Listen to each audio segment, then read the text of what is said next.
Chapitre 2.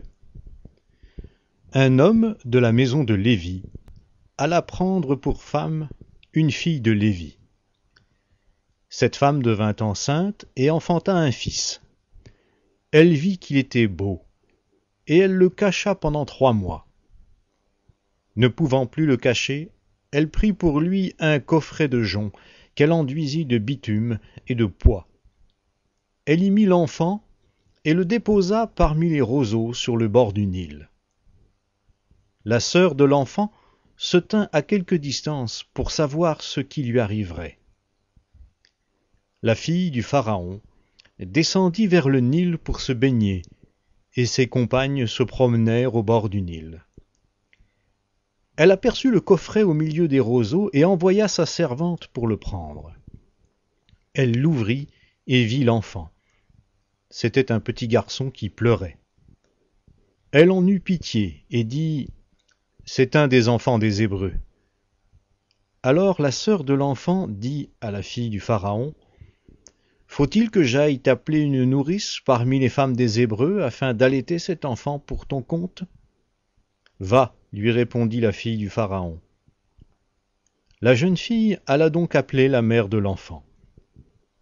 La fille du Pharaon lui dit : « Emporte cet enfant et allaite-le. Je te donnerai ton salaire. » La femme prit l'enfant et l'allaita. Quand l'enfant eut grandi, elle l'amena à la fille du Pharaon, et celle-ci le prit pour fils. Elle lui donna le nom de Moïse, car, dit-elle, je l'ai retiré des eaux. En ce temps-là, Moïse, devenu grand, se rendit auprès de ses frères et porta les regards sur leurs pénibles travaux. Il vit un Égyptien qui frappait un Hébreu d'entre ses frères. Il se tourna de côté et d'autre et, voyant qu'il n'y avait personne, il frappa l'Égyptien à mort et le cacha dans le sable. Il sortit le jour suivant, et voici 2 Hébreux qui se querellaient. Il dit à celui qui avait tort : « Pourquoi frappes-tu ton camarade ?» Il répondit : « Qui t'a établi chef et juge sur nous ? Parles-tu pour me tuer, comme tu as tué l'Égyptien ?» Moïse eut peur et se dit : « Sûrement l'affaire est connue. » Le Pharaon apprit ce qui s'était passé et chercha à tuer Moïse. Mais Moïse prit la fuite loin du Pharaon et vint résider dans le pays de Madian. Il s'assit près d'un puits. Le sacrificateur de Madian avait 7 filles. Elles vinrent puiser de l'eau et remplir les auges pour faire boire le troupeau de leur père. Mais les bergers arrivèrent et les chassèrent.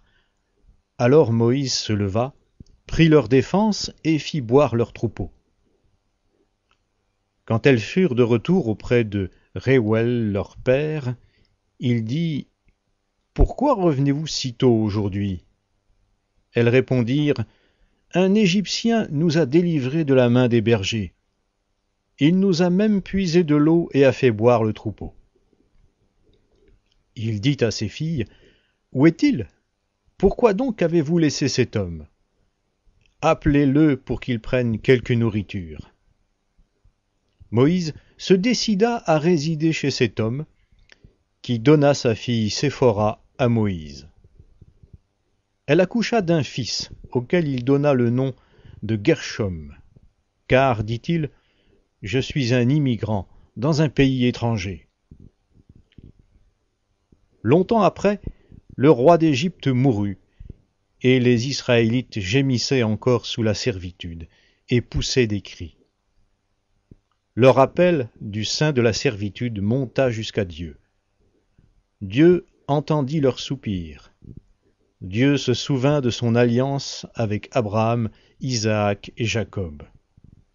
Dieu regarda les Israélites et prit conscience de leur situation.